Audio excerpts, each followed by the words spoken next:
Thanks so much. Thanks so much, Farida. Thank you so much, everyone. So I'm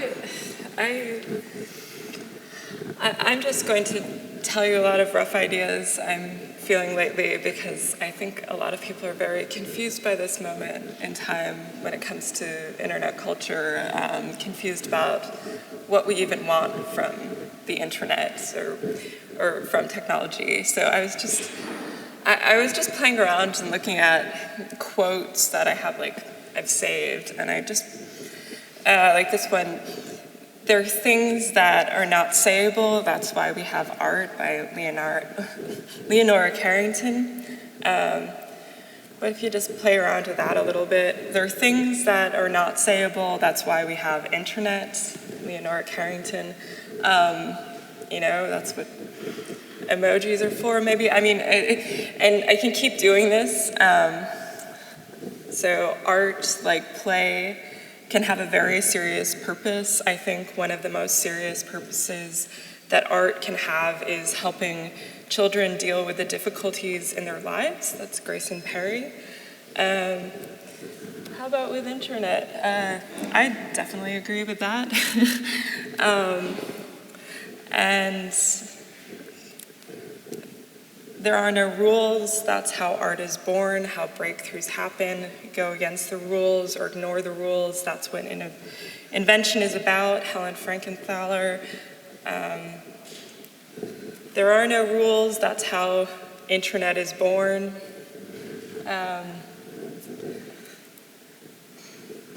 Art is really about life, and it's about politics, and it's about actually challenging the establishment. You can use your art to make people see things differently. In Kashanabare, that's moving toward the internet I want. Internet is really about life, and it's about politics, and it's about actually challenging the establishment. You can use your internet to make people see things differently. I don't think it works all the time. Like that one probably would just not really make sense with the internet. But I did that just like, my work deals with automation, default settings, intimacy, expectations of authenticity. I think about these things because it's hard to be human, and all of us are just trying as best we can to do that. And so, like an example of something I did, this is a project I put together a few years ago where I invited some friends of mine to join Friendster again, but pretend we're like the person we were 10 years ago. So the timestamps would be actually 2011, but we were pretending it was 2001 and talking about our hobbies and interests and films and books we were reading at the time. And I saw it as like a way to advance a conversation that perhaps you might just never have with someone, assuming that these friends of mine are friends that I've met in the past 3 or 4 years. They definitely didn't know me 10 years ago, and the few opportunities that we have to just see someone, see their past self, and also the playfulness of like that the internet provides these venues to perform anyways. Like, why do we have to perform authentically or without that playfulness of using a social network as a time machine or as like an experiment? More recently, I made this project. It's called the Emotional Labor Gmail extension. And one thing it does is it adds little niceties, it adds smileys, it adds JKs, it adds lots of exclamation marks and cheery language to just an ordinary email. So like that email from Eric Schmidt to Steve Jobs did not look like that before I pressed a button and gussied it up. I also really was playing with the idea of how a correspondence that is professional can all of a sudden seem very informal or silly just by swapping out a few words or adding things like smiley face. And I did that again because the idea of automating personal correspondence, which I know a lot of people do things like have canned responses or have some way of automating a communication that's one-on-one, and whether that's necessarily something we're comfortable with, whether that's something we're comfortable receiving, at the same time that there are so many people that are in your life now, likely because we have these ways of organizing and sorting and compartmentalizing through technology, that it's easy to feel overwhelmed by correspondence. And I always quote this, like I love this Oscar Wilde quote, man is least himself when he talks in his own person. Give him a mask and he'll tell you the truth. I came to the internet pretty ordinary experience. I was not using BBS. I was using AOL. I was using message boards and Usenet and pretty ordinary stuff, like nothing very advanced. But the thing that really captured my attention was being able to go to this space and immediately have these conversations with people that would be could be very intense depending on how much I wanted to put forth in this conversation. And a lot of that too was that the possibility of disappearing, the possibility if I do something if I make a mistake or if I offend someone, if I do something that's embarrassing in a conversation like a message board, I can just change my screen name. It's very, very simple.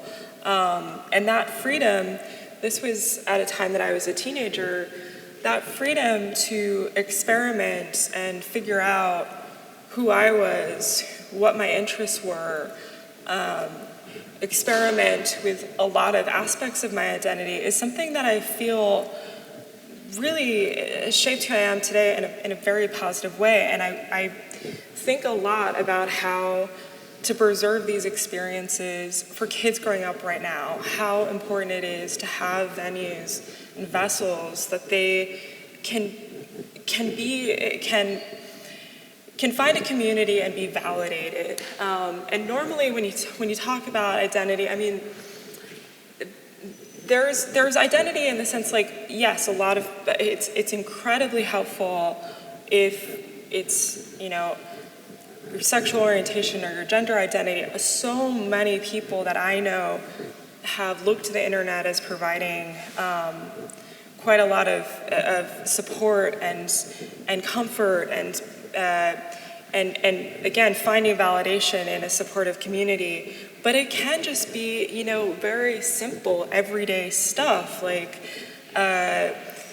maybe you have a passing interest in stamp collecting, and you just want to check out this message board, and it turns out the community is way kookier than you imagined, and that's not really what you want, and you didn't have to situate yourself, you didn't have to get too involved, but just like that way of pursuing fascinations and obsessions.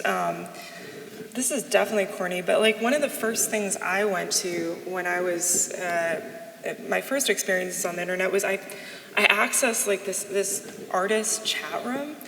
And it had a silly title. I think it was actually called the Artist Palette, which is it was either the Artist Palette or the Artist Paintbrush, and it was just that kind of art. It was that kind of art. And I remember being maybe 14 or 15 and spending a lot of time thinking of something to say to the chat room, because I mostly just lurked there and I mostly just listened to the conversation. And I felt like, oh, I've got something really important to say. And I typed out, this is, as best as I can remember, I typed out something like, art is about feelings and emotion with little to no thought. And I just felt so proud of myself for making this this very, very thought leadery thing about art, like these quotes that all these artists, like I didn't read any interviews with artists. I just was basically like thinking about my own little crayon drawings when I said that. It's about feelings and emotions. And then, it's a chat room, so immediately I got someone who said, no, it's not, and just like kind of complicated the idea a little bit. And then I took a step back and I thought, maybe I need to keep thinking about my theories about art. And I mean, I have experiences like that in all poetry, like all these Usenet groups that were just like very casual and comfortable because I didn't have to be judged for how I look or talk or all of the external things that people read so much of your character based on surface level things. The reason that I don't want to like dwell on this too much about this being something specific to maybe it's women or the queer community or that is because it's like we all benefit from being judged for who we are by just being and just so like even Sean Fanning, the founder of Napster, I was watching a documentary and he was quoted, it turns out he grew up in the same town as me, which is just like a kind of towny town in South Shore, Massachusetts. But he was quoted saying that the reason he loved the internet was that he didn't have to worry about being judged for low class. Like he could just go into a conversation, a message board, and they had no idea who his background was, what his background was, who his parents were.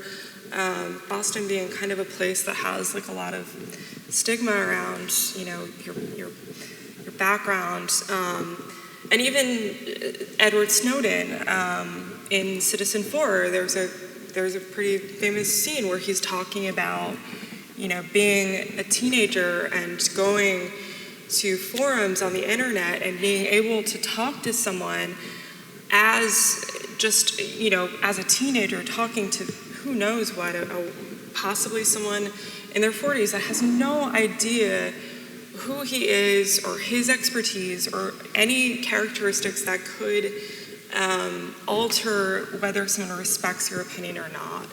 And those experiences were so instrumental. And I really think when we're talking about where the internet needs to go, I think the most essential thing is remembering what is good and what we want to hold on to. And the anonymous internet, well, right now, unfortunately, we conflate anonymity with so much online trolling. There is so much space there and so helpful to I would say all of us, like having places for self-expression. Because I love Grayson Perry, and he's so great to quote when I'm not really sure what to say. He had this really great interview with Brian Eno in the New Statesman, and he was talking about, I'm just going to quote, is, "Speaking as a pervert myself, what the internet did was tell you that you weren't alone, and it was shocking. When I was young, when I was about 10 years old, I used to have this fantasy, which used to turn me on greatly, of being in a body cast, lying in a hospital, motionless, unable to move. And then when the internet came along, one day I just thought, I wonder, and I Googled plaster casts." So, like, it's just being able to feel like you're not a weirdo, or you're not a freak, or that with the outside world so hostile to difference, to especially things like creativity, I want to just begin with that as a value, and especially because when we talk about things like privacy, it often gets just bogged down in this sense of people not really understanding what privacy really is. Like, I think in a lot of the privacy as conversations that we see in technology, we're actually just talking about power dynamics. But privacy as, just having your interiority and your values and interests, that I'm still not really sure about the language for that. Like, I'm sorry to bring this up, but because everybody knows what this is now, and yeah, black and blue for me. But there was, if you were on Twitter yesterday, you saw all these people going nuts over this dress because apparently half the audience will see, or 75% of the people will see gold and white.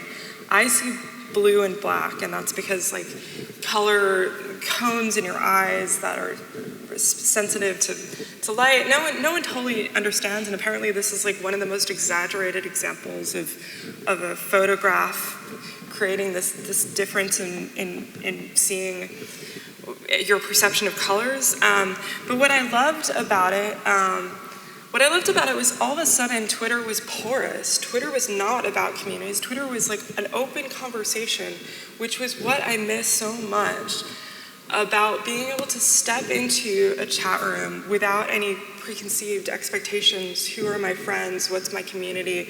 What's my background? Where did I go to school? Or what do you find when you Google me? The porous spaces where you can just enter in and take what you need and disappear if you need space, or just flow and have these fleeting conversations. I love that when Twitter was just all on this subject that had nothing to do with award shows, had nothing to do with sports, it was just this random thing. It was really beautiful, and especially because so many people have been complaining about Twitter as a space that creates a lot of anxiety because it's so your conversation is so pointed because you only have 140 characters. It's easy to be a little bit curt, and then someone's a little bit curt back, and then it just spirals, and then it gets really not very nice there. Because I'm in the digital art community, another thing I've really been thinking about is the people that a lot of these spaces in digital art, we kind of see them as they were formed in the mid-90s, and something that upsets me a lot, and I really need to work this out, and I want to write a proper piece about it, but I live in New York. New York, if you live there, the AIDS crisis is still with you, and if you look at the deaths, if you look at the dates of so many deaths, it was 92, 93. These were the artists in New York. This was the community with the unbelievable art activism, just unbelievable people that our city lost. And so if we're going to talk about digital art, I feel like it's only fair to discuss this as we lost the people who would have been best artists, and we got this very specific kind of art that moved forward. I think especially someone like David Wojnarowicz, who I think died in 93. So he was such an interdisciplinary, broad thinker. The people that went, the well-known artists that went to CD-ROMs first was people like Chris Marker, Laurie Anderson. So yeah, David Wojnarowicz would have made amazing digital art. There's no question of that. And likewise, we still have people that are not coming to our community for a lot of different reasons. This is Leila Alcorn, whose suicide, incredibly sad circumstance, and it came to international attention, and mostly because she wrote a note on her Tumblr that said, "Fix society." I mean, the thing about Leila Alcorn that I don't think is getting enough attention, she was a digital artist. She made video games. She was an illustrator. She was, writing and had kind of curating on Tumblr and doing all this really interesting stuff on the internet, this 15-year-old girl. And I can't necessarily say that we quite yet have the value of why we need someone like Leila Alcorn here. Like here as in here in FutureEverything. Like here as in here. Here as in our institutions, getting the support that they need, valued as incredible thinkers. And the reason I wanted to bring this up was that this was just awesome. There was a game jam for Leila just this past month, and they came up with 22 games in her honor. And these were just a lot of games about trans issues, but it was also like just that moment of creativity and how like when it comes to arts institutions, we really need this kind of innovation. We need points of view, because I guess I didn't quite, I'm sorry, I guess I didn't really make that point clear enough, but it's like, as soon as we got into the real names internet, whereas when I signed up for the internet, I didn't care who anyone was. I just had conversations with people. They didn't know who I was. I had a screen name. It does not matter what your background was, your race, your ethnicity, your gender, any of that did not necessarily need to be on the table. When we moved to this real names internet, all of the prejudice that happens in the physical world has carried on into the digital world. And I think that, one, we need more spaces that we can just experiment. Two, this is a very easy thing to solve. And it's very, very easy to just honor and respect people for who they are. That's actually a very easy thing to do. And I mean, like, to just make a point, like, this is one of the first composite portrait images from the 19th century. It's a bunch of Boston physicians, and like that could be so many companies, so many gallery shows, so many exhibitions, so many conferences, and there's no reason for that other than, people are filtered out for reasons that are not good. And I was really upset when I saw this tweet, because it's just like, it's not an accident when this happens. It's not just a roll of the dice, because if it were, that wouldn't keep happening. And the consequence is that we lose culturally by continuing to ignore and just not include communities that are really innovating. And I would say, like, for example, I go to a lot of digital art conferences and I don't really see much about Ferguson. And I'm not going to talk about Ferguson because that's not my thing. I'm not from there. But I'd really like to see, I'd like to see brilliant art like this. This is the glass casket that was carried around St. Louis by Damon Davis. I think it's a really brilliant piece. And I don't know why in the tech art community something like this is not really really centered and talked about, because it certainly is digital culture. There certainly are some leaders there. And again, this is not very hard to do. I mean, something that also kind of frustrates me is, like, one of the first websites I remember visiting was for the Guerrilla Girls, and I look at their stuff and I'm like, it kind of is still true, and that's from the 80s. These are things from, like, some of these are older than I am, and it's like, why is it still happening? But it's happening, like, for, the point I want to make, sorry, I do have a point.